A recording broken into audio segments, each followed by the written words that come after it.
Hey, bonjour à tous! Aujourd'hui, avec Maude Benoît Dupont et Frédéric Gascon, nous allons vous expliquer l'organisation politique pendant le régime britannique.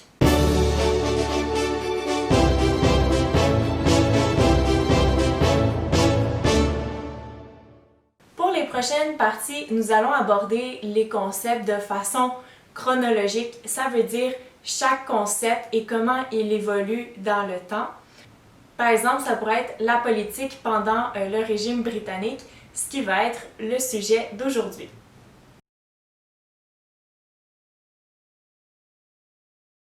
Et étant donné la situation actuelle avec le COVID-19, il nous est impossible de nous rejoindre, l'équipe et moi. Donc aujourd'hui, Frédéric Gascon et moi, nous allons vous parler à distance.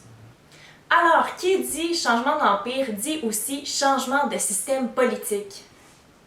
Après la guerre de la conquête, il faut attendre 3 ans pour que les conflits en Europe se terminent.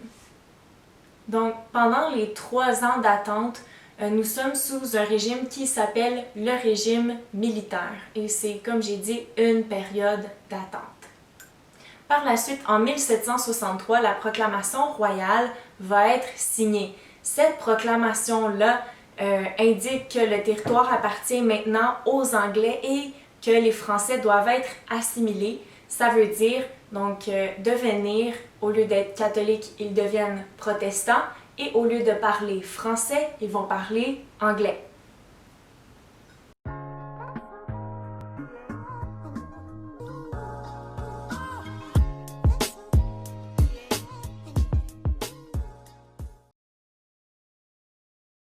À ce moment-là, ce qui est important de savoir, c'est que ça ne va pas fonctionner parce qu'il n'y a pas assez d'immigration anglaise à ce moment-là.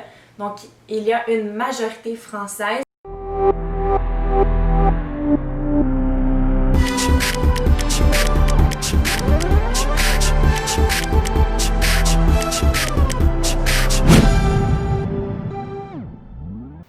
La proclamation royale veut donc dire aussi qu'on met fin au régime militaire.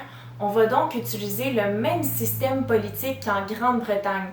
C'est quoi exactement ce système politique-là?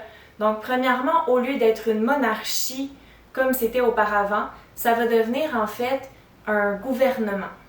Ce sont des électeurs qui vont élire des députés démocratiquement dans une chambre d'assemblée. Un électeur, c'est une personne qui peut participer à une élection. Une élection, c'est le moment où je vais voter pour un député. Un député, qu'est-ce que ça fait? En fait, ils vont se rassembler dans la chambre d'assemblée et ils vont voter des lois et aussi discuter.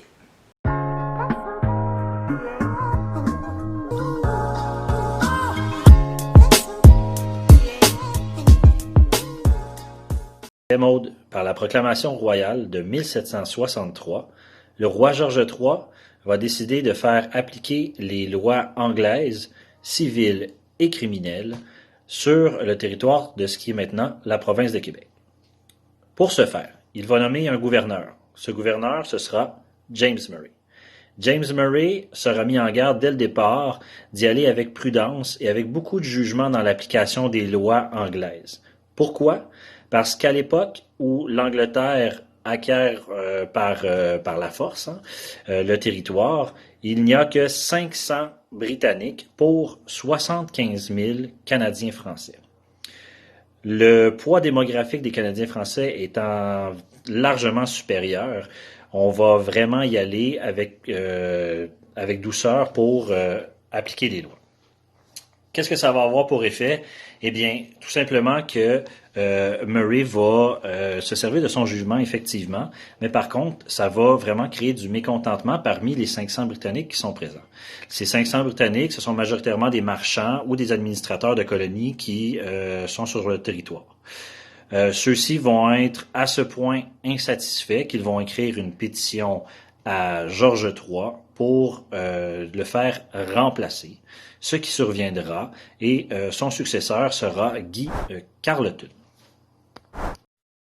Merci Fred, j'espère que vous avez bien compris ce qu'il nous a expliqué en fait par rapport à la forme politique qui est la démocratie qui est ce gouvernement-là qui est mis en place pendant le régime britannique. Bien entendu, si vous avez aimé la vidéo, comme à l'habitude, vous mettez les petits pouces et aussi vous pouvez vous abonner à la chaîne pour ne rien manquer sur la chaîne H à la 3. On se revoit pour une prochaine capsule!